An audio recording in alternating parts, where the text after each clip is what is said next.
मंगलमय मंगल करण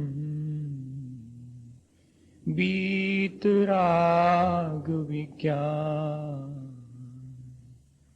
नमो ताहि जाते भये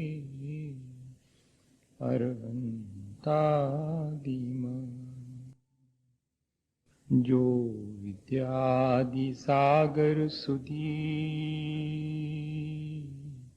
जो विद्यादि सागर सुधी गुरु हैं तैसी शुद्धात्म में निरत नित्य हितोपदेशी वे पाप ग्रीष्म ऋतु में जल हैं सयाने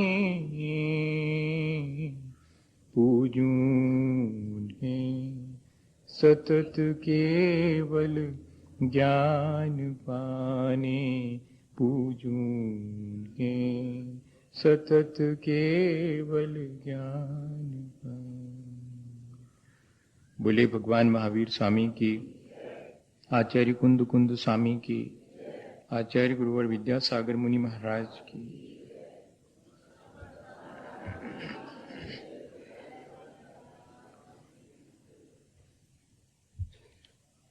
हम सभी लोग आज से इस बात पर विचार करने के लिए तैयार हुए हैं कि इस संसार में जो विविधताएं दिखाई पड़ती हैं, कोई कम ज्ञानवान है, किसी का ज्ञान अधिक है, कोई धनवान है, किसी के जिम्मे दरिद्रता और गरीबी आई है, वृक्ष हैं, अग्नि है, जल है, वायु है, पृथ्वी है, ये पंच भूत तत्व हैं। ये पूरा लोक जो हमें दिखाई देता है विविधताओं से भरा हुआ है। इस पूरे विश्व को कौन व्यवस्थित करता होगा?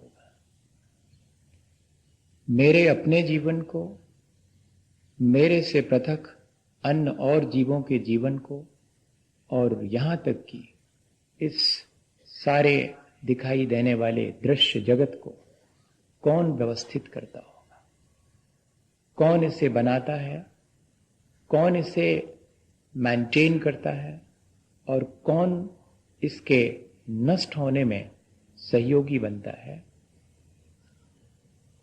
इन बातों की जिज्ञासा सबके भीतर होती है,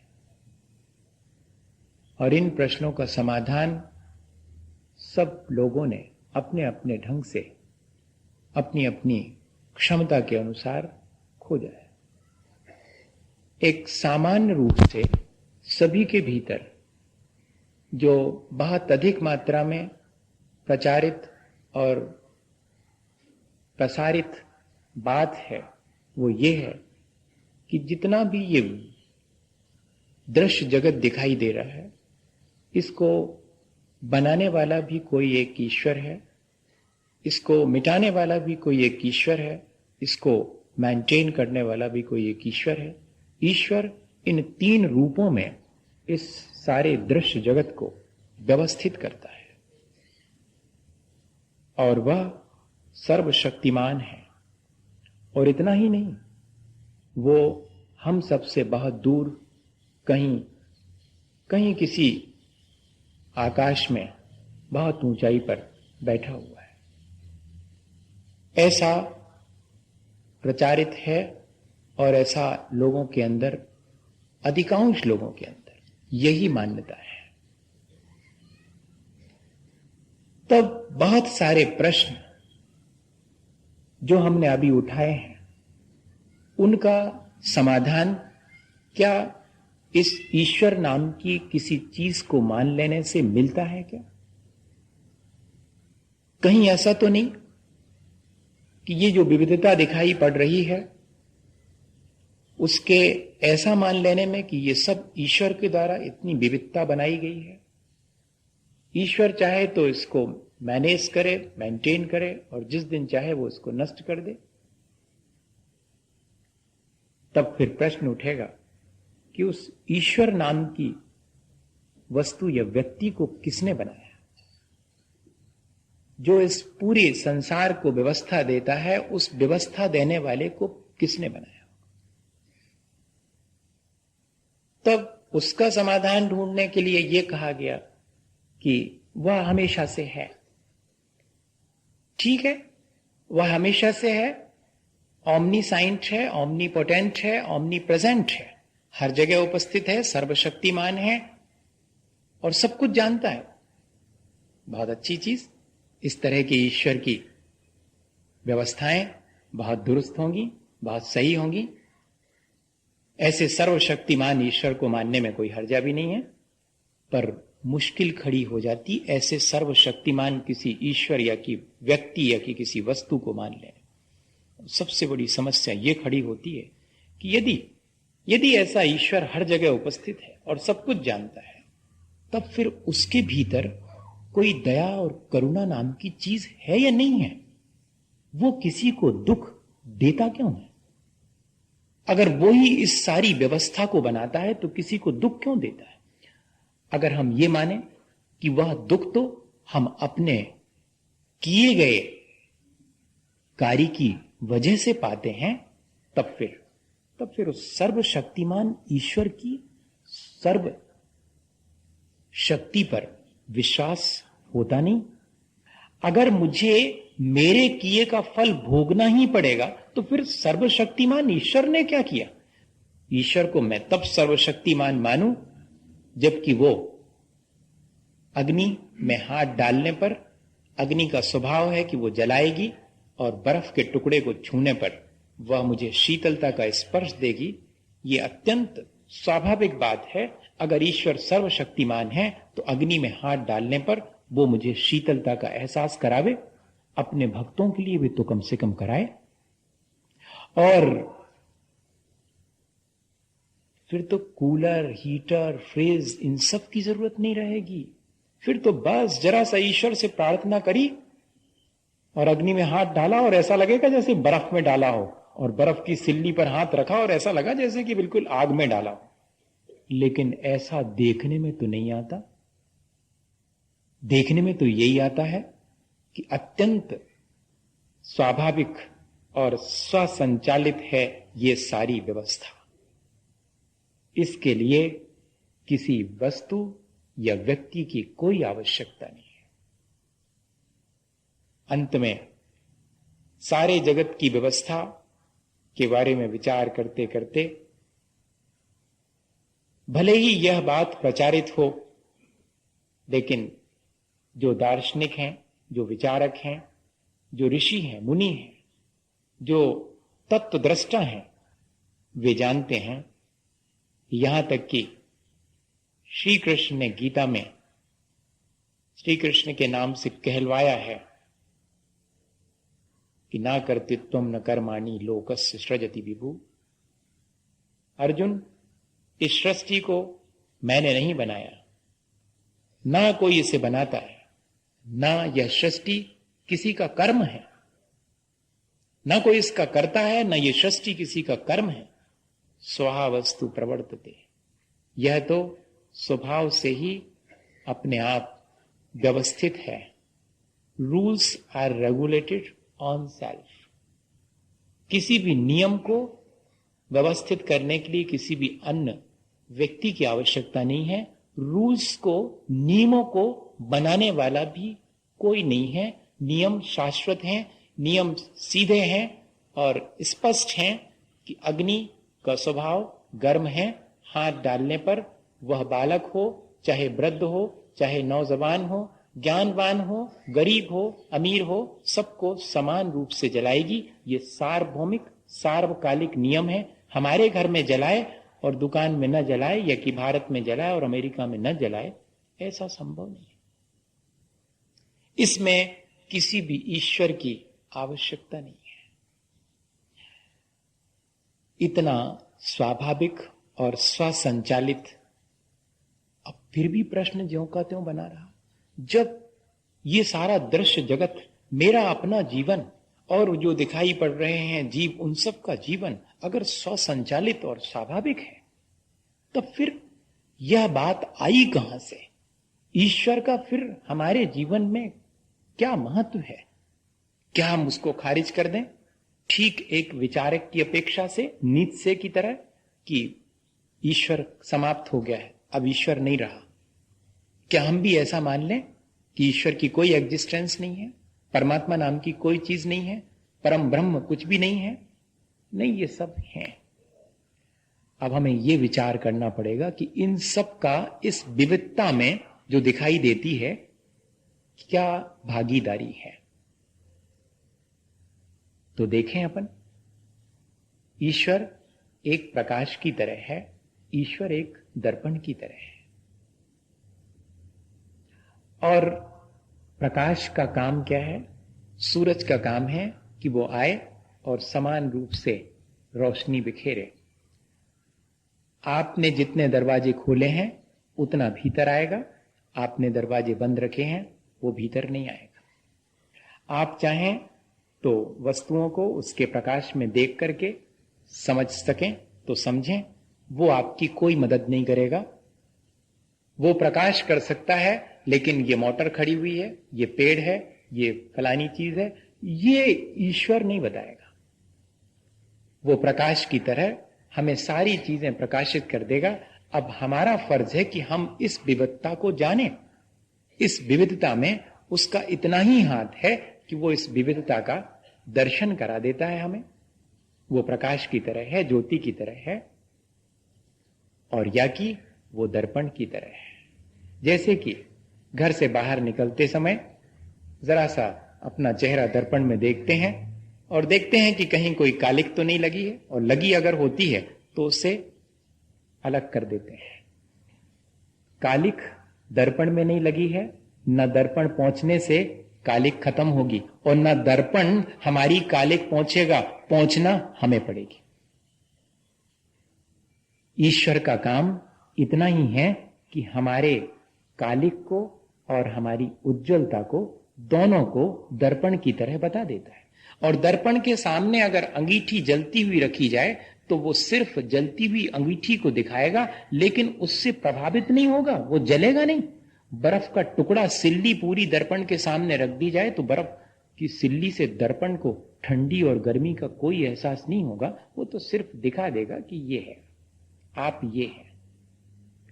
ऐसा ही है ईश्वर, वो सिर्फ दर्पण के समान है, उस पर कालिक नहीं है। उसमें कालिक दिखती अवश्य है। कालिक हमें अपने आचरण और साधना से स्वयं हटानी पड़ेगी, ईश्वर हटाएगा नहीं। ईश्वर से यदि हम अपने चेहरे पर लगी हुई कालिक को हटाने की बात करते हैं तो ये तो ईश्वर के साथ अन्याय है। जैसे दर्पण से ये अपेक्षा रखना कि वो हमारे चेहरे पर लगी कालिक दिखाएगा और साथ में वो कालिक पहुंचने का इंतजाम भी करेगा, ठीक ऐसा ही ईश्वर से ये अपेक्षा रखना कि वो हमारी अपनी कमियों को, हमारी अच्छाइयों और बुराइयों को दिखाने के साथ उनको व्यवस्था भी देगा। व्यवस्था देना उसका काम नहीं है, उसके माध्यम से व्यवस्थित हो जाना ये हमारा अपना दायित्व है। ईश्वर का रोल हमारे जीवन में इतना ही है, एक दर्पण की तरह। और वो दर्पण भी ऐसा है जो कि चीजों को अपने में दिखा तो देता है लेकिन उनसे प्रभावित नहीं होता। ठीक ऐसा ही हमें ऐसा ईश्वर स्वीकार है और ऐसा ही उसका सहयोग हमें स्वीकार है। तब ईश्वर का महत्व भी है। और ईश्वर को पाने का मतलब क्या है? परमात्मा को पाने, परमात्मा के दर्शन करने, परमात्मा में लीन हो जाने, इन सबके मायने क्या है? फिर ऐसे शब्द बहुत से सुनने में आते हैं। परमात्मा में लीन हो जाना, परमात्मा को प्राप्त कर लेना, परमात्मा का साक्षात्कार कर लेना, ब्रह्म का साक्षात्कार कर लेना। जहां यह कहा जाता है कि अहम ब्रह्मास्मि, मैं ही ब्रह्म हूं, वहां पर यह इशारा किया जाता है कि मैं सिर्फ मनुष्य नहीं हूं, मैं सिर्फ किसी का पुत्र या किसी का पिता या किसी की मां नहीं हूं, मैं परमात्मा की हैसियत का हूं, मैं ब्रह्म स्वरूप हूं। और परमात्मा कोई व्यक्ति नहीं है जिससे कि मुझे मिलने जाना हो, जिसका कि मुझे दर्शन करना हो या जिसमें मुझे समाना हो। वो व्यक्ति नहीं है। परमात्मा एक अवस्था है जो कि हर आत्मा को प्राप्त हो सकती है। वो परम विशुद्ध अवस्था है परमात्मा। कोई ऐसा व्यक्ति नहीं है, कोई पुरुष नहीं है जैसे कि हम हैं। इसलिए परमात्मा से मिलना अंततः अपने ही परम विशुद्ध स्वरूप का साक्षात्कार करना, उससे मिलना और उसमें लीन हो जाना। परमात्मा में लीन होना, अपने आप में, अपने शुद्ध स्वरूप में लीन होना है। हमें ये बात पहले बहुत स्पष्ट होनी चाहिए कि ये जो विविधताएं दिखाई पड़ती हैं, जिनके बारे में हमने बहुत जल्दी ये विचार कर लिया, हमारी बुद्धि से परे मालूम पड़ता है। कैसे एक पेड़ की पत्ती नहीं बना सकता विज्ञान, एक शेल नहीं बना सकता अपने शरीर का, तो फिर ये किसने बनाया होगा? तो हमारे पास जब इसका कोई उत्तर नहीं था तो हमने कहा ईश्वर, ईश्वर, ईश्वर ने बनाया। वो सब शक्तिमान है, वो सब व्यवस्था बनाता रहता है। एक घर की व्यवस्था बनाने वाले को कितनी मुश्किलें और कितना संक्लेश उठाना पड़ता है, कितना हर्ष विषाद में वो डूबा रहता है। और यदि पूरे विश्व की व्यवस्था बनाने वाला क्या उसी हर्ष विषाद और उसमें डूबा रहेगा? नहीं, वो दर्पण के समान अत्यंत निर्मल है। सारी चीजें उसमें झलक सकती हैं, लेकिन वो उन चीजों को बिना प्रभावित हुए सिर्फ दिखाता है और अपने आप में लीन रहता है। वो इस सब प्रपंच में नहीं है। सारा प्रपंच, तब फिर खोजना पड़ेगा कि इस प्रपंच का, इस संसार की विविधता का कारण कोई और है। ये बात तो स्पष्ट हो गई कि ये जो ईश्वर, जो हमारी अपनी भ्रांति है और जो हमें अपने आप को बचाने का उपाय हमने खोज लिया था कि चाहे कुछ करो, बस सारा डाल दो उसके ऊपर, अच्छा है तो और बुरा है तो। इसमें भी थोड़ा सा लाभ तो है। थोड़ा लाभ ये है कि ईश्वर पर अगर सब कुछ डालने की तैयारी हो तो भी बड़ी शांति मिल सकती। इस विविधताओं भरे संसार से हम धीरे से ऊपर उठ सकते हैं अगर ऐसी चीज आ जावे तो। लेकिन मजा हमारे साथ ये है कि अगर कुछ अच्छा होता है तो उसका श्रेय हम लेते हैं, बुरा होता है तो ईश्वर पर डालने का मन होता है कि क्या करें, ईश्वर को यही मंजूर था। ये दोहरा हिसाब हमारे साथ है। या तो हम एक जैसा ही कि जा विधि राखे राम ता विधि रहिए, फिर सुख और दुख दोनों में समता रखनी पड़ेगी। इस विविधताओं के बीच में भी एक रूपता कायम करके रखनी पड़ेगी। ईश्वर की उपस्थिति का एहसास सिर्फ एक बात की हमें मदद करता है, एक बात में हमें सहायक बनता है, हमारे अपने परिणामों में होने वाले हर्ष विषाद को शांत रखने में। ईश्वर की खोज और ईश्वर के सहयोग, दोनों बातों को दो छोटे से उदाहरण से समझ लें। रविन्द्रनाथ टैगोर ने लिखा कि उन्हें ईश्वर की खोज थी। गीतांजलि में उन्होंने ईश्वर के गीत गाए और उनके पड़ोसी ने उनसे पूछा था कि कभी ईश्वर का साक्षात्कार हुआ? तो बहुत मुश्किल में पड़े थे। उन्होंने अपने संस्मरण में लिखा है कि फिर मुझे ईश्वर की जितनी दरकार नहीं थी उतनी मुझे लालसा थी उस पड़ोसी से बच के रहने की, क्योंकि उसने सीधा पूछ लिया था कि ईश्वर का साक्षात्कार हुआ कि नहीं। अगर कोई ईश्वर के बारे में बात करे और हमसे कोई सीधा पूछ ले कि आप इतनी बातें कर रहे हैं, देखा है कभी उसको, तो हम बगलें झांकने लगेंगे, हम यहां से वहां हो जाएंगे कि देखा बेका तो है ही नहीं। पर है वो, तो फिर चलें उसकी खोज करें। तो रविन्द्रनाथ ने लिखा कि मैं खोज पे निकला और मुझे पता भी मिल गया उसका कि फलानी बिल्डिंग में रहता हो। हाँ, मैंने पूरा एड्रेस नक्की बिल्कुल करके मैं गाड़ी से नीचे उतरा और जैसा कहा गया था वैसे ही। और मैं जब ऊपर सीढ़ियां चढ़ रहा था तो मेरे मन में विचार आया कि ईश्वर के पास जाने से पहले जरा विचार कर लेना चाहिए कि अगर वो मिल गया तो उससे बात क्या करेंगे, और चुपचाप जाना चाहिए। मैंने जूते उतार लिए और उतार करके हाथ में ले लिए, दबे पांव सामने जाके देखा तो नेम प्लेट बिल्कुल ठीक लगी थी, ईश्वर यहीं रहता है। यहां तक तय हो गया। मैं बिल्कुल दरवाजे पे एक प्रतीकात्मक रविन्द्रनाथ ने वर्णन किया है उसका कि मुझे मालूम भी पड़ जाए, और मुझे मालूम भी पड़ गया और मैं उसके पास दबे पांव पहुंचाऊं। और जैसे ही दरवाजा खटखटाने का मेरा मन हुआ पर हाथ रुक गए कि ईश्वर की खोज में मैं अगर लगा रहूं तो कम से कम ये अनुभव तो होता है कि ईश्वर है। लेकिन जिस दिन मैं ईश्वर को इस तरह से जीता जाता पालूंगा, फिर तो उसकी खबर ही नहीं लूंगा मैं। ऐसे तो बहुत से लोग हैं जिनको मैं परिचित हूं और जिनसे मिल लिया है मैंने, और फिर मैं भूल जाता हूं उनको उनसे मिलने के बाद। अच्छा यही है कि मैं ना मिलूं और उसे खोजता रहूं ताकि मुझे ईश्वर का ध्यान बना रहे। ईश्वर की खोज मुझे ईश्वर की याद बनाए रखने में मदद करती है कि मैं खोजता रहूं।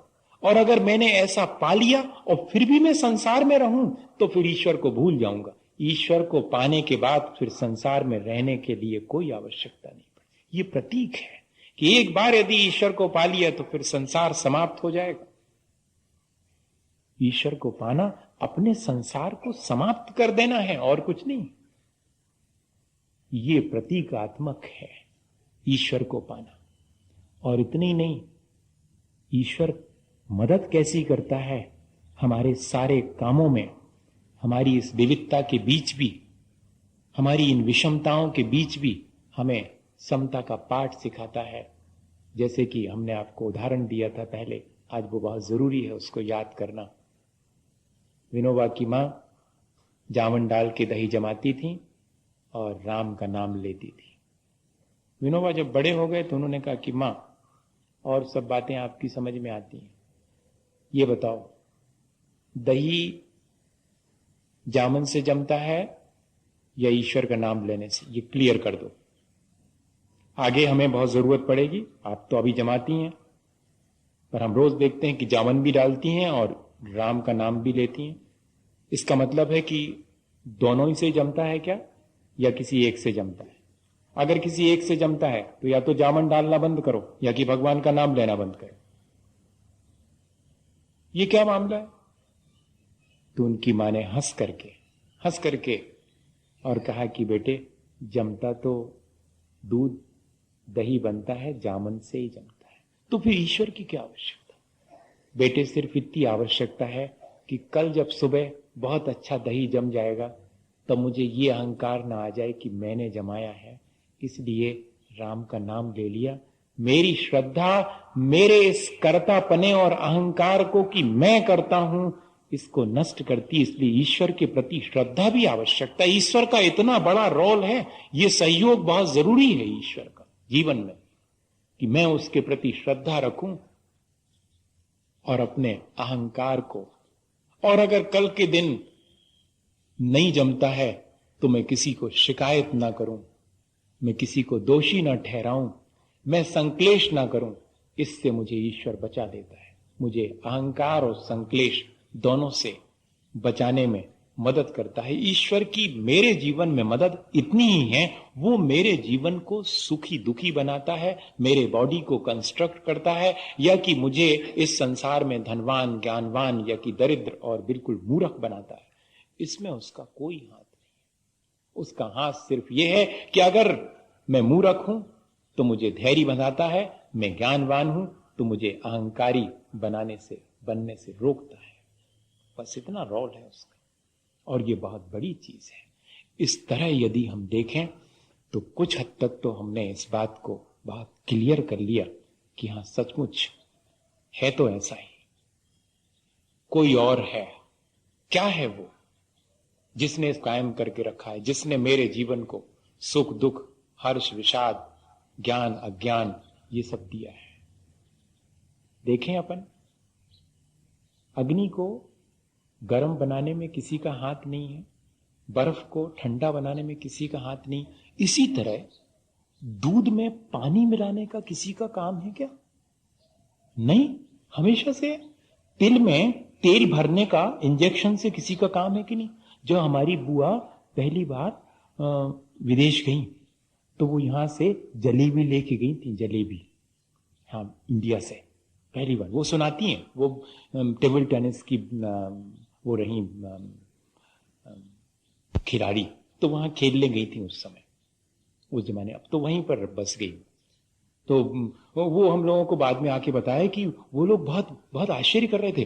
वो मेरे से पूछने लगे कि ये जो जो गोल गोल चीज है ये बनी कैसे, तो हमने बता दिया कि ऐसे ऐसे बनी। तो फिर वो तो ठीक है, लेकिन इसमें ये जो सीरा है वो क्या इंजेक्शन से भरा था क्या? अब उनने तो ये वाली डिश देखी नहीं थी, ये भर कैसे गया उसमें सीरा? इंजेक्शन से भरा होगा शायद, सिरिंज से।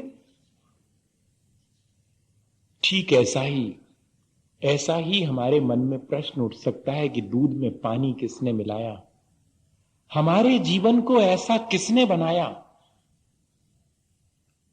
नहीं, दूध में पानी जैसे हमेशा से है, ऐसा ही संसार में ये जीव विकारी अवस्था को हमेशा से प्राप्त है। सुख दुख, कमी वेशी, ज्ञान धन दरिद्रता, ये सब हमेशा से है। जैसे कि दूध में पानी है, किसी ने उसको मिलाया नहीं है, स्वाभाविक है। जैसे कि तिल में किसी ने तेल भरा नहीं है, वो जैसे ही तिल उगता है उसमें तेल भी हमेशा है। जैसे ही कोई मनुष्य जन्म लेता है वो अपने साथ अपने विकारों को लेके आता है। ये विकार है क्या चीज? अब बस यहां से शुरू करते हैं आज अपन अपनी यात्रा। कितने दिन चलेगी? उतने दिन जब तक कि समझ में नहीं आ जाएगी। बस जिस दिन समझ में आ जाए अपना काम पूरा हो गया, और कोई आवश्यकता नहीं है ज्यादा उलझने की। ज्ञान उतना ही आवश्यक है जितना कि लगी हुई भीतर की गठानों को धीरे से खोल देवे और हमें उन्मुक्त कर देवे, हमें उलझनों से पार कर देवे, हमें चीज स्पष्ट सामने आने लगे राई रत्ती। इतना ही आवश्यक है। उसके लिए अपन ने ये प्रक्रिया शुरू की है। यहां तक पहुंच गए कि मेरे अपने विकार हमेशा से हैं। सबके भीतर जो भी दिखाई पड़ रहा है वो सारा खेल इसी विकार का है, और वो विकार आते कहां से हैं? हमेशा से हैं। उनका कारण भी मुझे अपने भीतर खोजना पड़ेगा, और उनका कारण मेरे अपने विकारों का, मेरी अपनी आसक्ति, मेरी अपनी अज्ञानता, मेरा अपना ये शरीर मेरे इन विकारों को आगे बढ़ाने में मदद देता है, और मेरे अंदर के जो विकार हैं वो मेरे द्वारा ही जनरेट होते हैं, किसी और के द्वारा नहीं होते। मैं विकार से ग्रसित हूं हमेशा से, और उन विकारों की जिम्मेदारी मेरी अपनी है, इंडिविजुअल है, और उन विकारों के घटाने बढ़ाने में ये मेरी मदद करता है। ये हमेशा से मेरे साथ है। एक विशेष सर्कल है जिसमें हम अपने थॉट्स की एक्टिविटीज, अपने स्पीच की एक्टिविटीज, अपने बॉडी की एक्टिविटीज हमेशा करते रहते हैं, और इस शरीर के माध्यम से हमारे भीतर जो भी भाव आते हैं, थॉट्स और फीलिंग्स होती हैं, वे सारा इस विविधता के लिए रेगुलेट करती हैं, और कोई अतिरिक्त नहीं है। हमारे अपने कर्म और हमारा अपना शरीर हमारे संसार के भ्रमण का और इस विविधता का कारण है। यहां तक हमने इस बात को समझ लिया। वे कर्म कैसे हैं? वे हमारे साथ बनते भी हैं, वे हमारे भोगने में भी आते हैं, वे हमारे करने में भी आते हैं। तीन तरह के हैं। कुछ कर्म हैं जो हम करते हैं, कुछ कर्म हैं जिनका हम फल भोगते हैं, कुछ कर्म हैं जो हमारे साथ फिर से आगे की यात्रा में शामिल हो जाते हैं। और इस तरह ये यात्रा एक विशेष सर्कल, इसीलिए संसार को चक्र माना है, जिसमें की निरंतरता बनी रहती है। ठीक एक गृहस्थी की तरह, जैसे किसी गृहस्थी चलाने वाली मां को हमेशा इस बात का ध्यान रखना पड़ता है कि शक्कर कितने दिन की बची, और गेहूं कितने दिन का बचा, और आटा कितने दिन का बचा। इसके पहले कि वो डिब्बे में हाथ डाल के पूरा साफ करे, ऐसा मौका आते ही नहीं है, दूसरी तैयारी हो जाती है। बुंदेलखंड में कहते कि डेढ़ लगी रहती है तब गृहस्थी चलती है। डेढ़ लगी रहती है मतलब कोई भी चीज एकदम खत्म नहीं होती, खत्म होने के कुछ घंटे पहले ही सही, कुछ मिनट पहले वो शामिल हो जाती है, तब चलती है गृहस्थी। ठीक ऐसे ही हमारा संसार चलता है।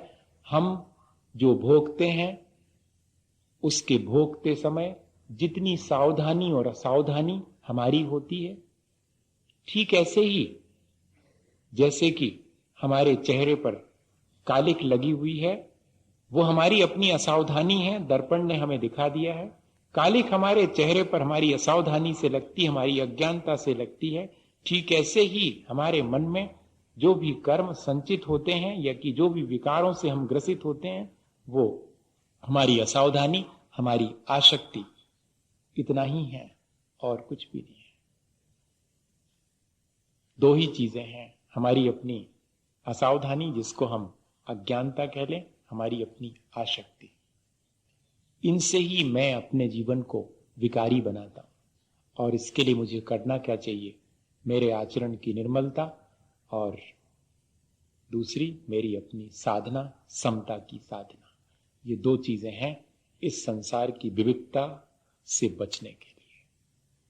कुल तो इतना ही मामला है, पर इतने में कुछ लोगों को समझ में आ सकता है, कुछ लोगों को इतने में समझ में नहीं आ सकता। तो आचार्य भगवान तो, श्री गुरु तो सब जीवों का उपकार चाहे हैं, सो फिर इसका विस्तार करते हैं। और वो विस्तार अपन करेंगे। जो विस्तार रुचि वाले शिष्य हैं उनको विस्तार से समझ में आता है, जो संक्षेप रुचि वाले हैं उनको बात इतनी ही है समझने की, और मध्यम बुद्धि वाले हैं उनको तो विस्तार भी कर दो चाहे संक्षेप में कह दो, वो समझ जाएंगे। मैं ये मान के चल रहा हूं कि हम सब विस्तार रुचि वाले हैं, इसलिए अपन इसका विस्तार करते हैं। बात कुल इतनी ही है। अब इसका विस्तार कैसे करें, एक छोटी सी घटना आज अपन समझ लें और फिर विस्तार कल से शुरू करेंगे। आज का समय पूरा हो गया, इतना ही बहुत है कि इतना अपन ने समझ लिया। इसमें कई क्रॉस क्वेश्चन उठेंगे, मन में बहुत सारी बातें आएंगी। ये प्रक्रिया वन साइडेड चलाने का मेरा मन नहीं है। अभी तक चलाई हमने वन साइडेड कि मैं आकर के और आपको सब बातें बोलता रहा और आप बिल्कुल चुप पे बैठे सुनते रहे। अब मामला जरा दूसरा है, कराएं ताकि कल हम उन चीजों पर भी विचार कर सकें। ये प्रक्रिया इस तरह चलेगी तो शायद बहुत अच्छे से हम उस चीज को यहां नहीं पूछेंगे, लेकिन आप अपने मन में उठने वाली शंकाओं को मेरे से पूछें। मैं उन सब पर विचार करके कल उस चीज को पहले कहूं, फिर बाद में आगे की प्रक्रिया शुरू करूं। कई प्रश्न तो हमारे उसी प्रक्रिया में पूरे हो जाएंगे, हम जो कहेंगे या समझेंगे बैठ करके। ये दोनों तरह से डिस्कशन होना चाहिए, तब बात समझ में आएगी। चक्र कैसा है? चक्र मेरी असावधानी और मेरी आसक्ति का है और कुछ भी नहीं। ये चीज तो बिल्कुल स्पष्ट होगी। विविधताओं का कारण सबकी अपनी असावधानी। जो जितना सावधान है वो उस विविधता से पार है, जो जितना असावधान है वो उस विविधता में चमत्कृत हो जाता। देख लो आप, विविधता दिखाई पड़ती, अरे अरे ये सब कैसा है, ये कैसा है। और जिसको पहले से मालूम है, सावधान है, विविधता में भटकना नहीं, चुपचाप निकल जाओ यहां से। बच्चे नहीं निकल सकते, बच्चे तो देखेंगे सब एक एक एक एक। और जो बड़े लोग हैं उन्हें मालूम है कि यहां से इस रास्ते से सीधे गुजर जाना है, आसपास चारों तरफ कुछ नहीं देखना है।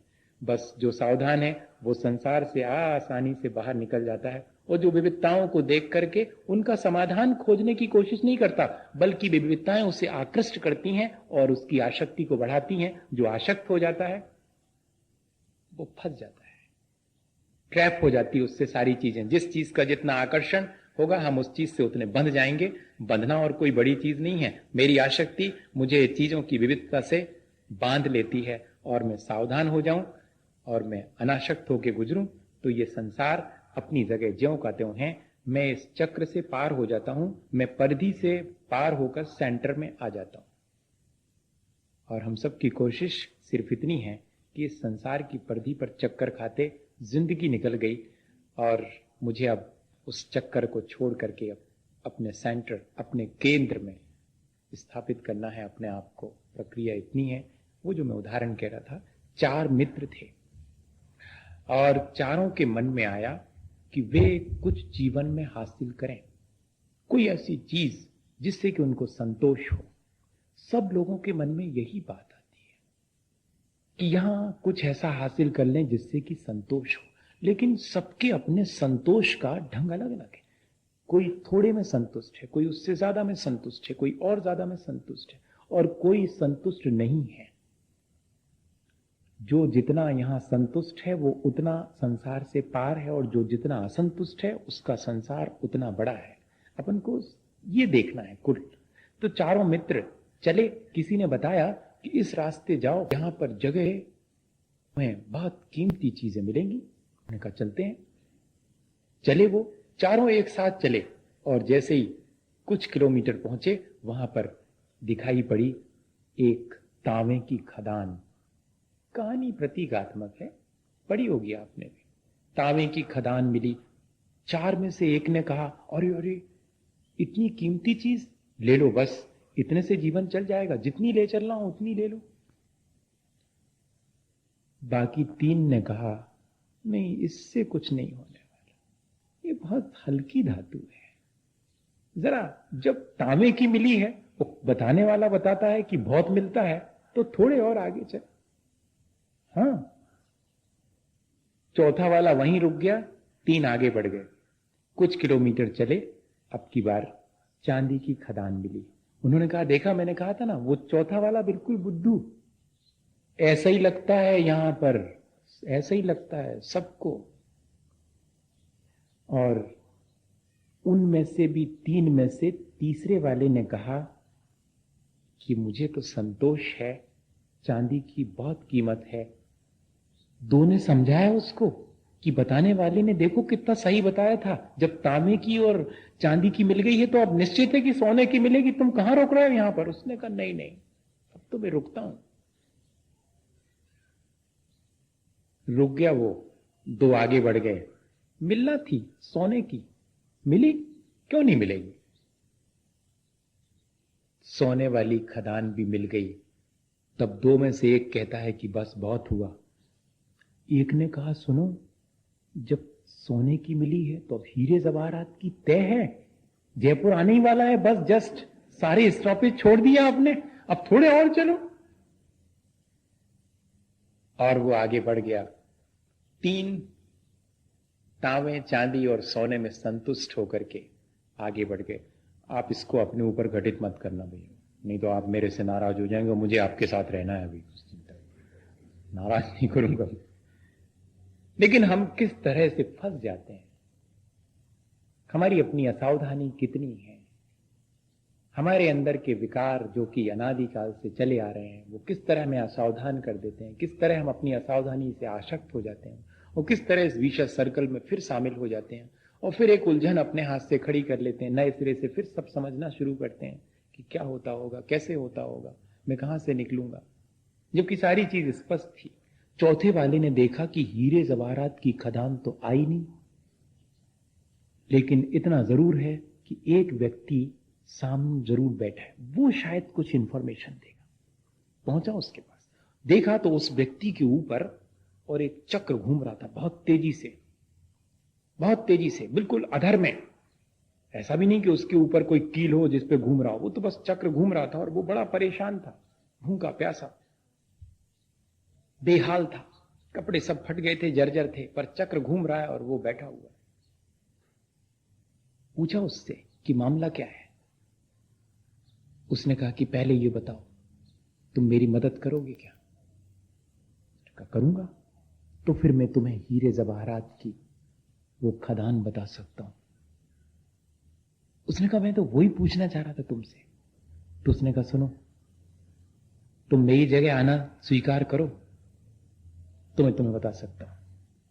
उसने कहा, ठीक है, इसमें क्या बात है, पर मुझे ये जो चक्र है ना, इसकी वजह से सूझता नहीं है। मेरा ये चक्र तुम ले लो तो फिर मैं बाहर खड़े होकर तुम्हें बता सकता हूं कि वो खदान कहां, उसका मैप बना दूंगा मैं, जरा इससे मुक्त हो जाऊं बस। तुम सिर्फ इतनी भावना करो कि ये मुक्त हो जाए और मुझे हीरे जवाहरात की खदान का पता बताए। उसने कहा, मैं भावना करता हूं कि तुम मुक्त हो और मुझे जल्दी से, और बस इतना कहना था। और वो चक्र उसके ऊपर आकर के फिट हो गया और बाहर खड़े होकर उसने कहा कि हीरे जवाहरात की यहां पर कोई भी खदान नहीं है, वो भीतर ही है, मैं मुक्त हो गया। अब मुझे चांदी, सोने और उसकी भी नहीं चाहिए, सीधा यहां से घर जाऊंगा, यहां से सीधा, अब मुझे कुछ नहीं चाहिए। अब कोई और दूसरा आएगा, जब उस चक्र को संभालेगा तब मुक्त होगा। प्रतीकात्मक है ये, ऐसा नहीं समझना कि कोई हमारे इस चक्कर को स्वीकार कर ले तो हम चक्कर से मुक्त हो जाएंगे। नहीं, हम जिस दिन चाहें उस चक्कर से मुक्त होना, उस दिन हम मुक्त हो सकते हैं। हमारी अपनी सावधानी और हमारी अनाशक्ति इस संसार के चक्र से मुक्त कर सकती, लेकिन इस चक्र को पहले समझ लें। समझेंगे अपन कि ये चक्र कैसे शुरू हुआ, इससे मुक्त होने का उपाय क्या है, इन सब पर अपन क्रमशः विचार करेंगे, इसी भावना के साथ कि हम इस सारी प्रक्रिया को समझ करके और अपने जीवन को इस संसार के चक्र से मुक्त कर सकें। बोले आचार्य गुरुवर विद्यासागर मुनि महाराज।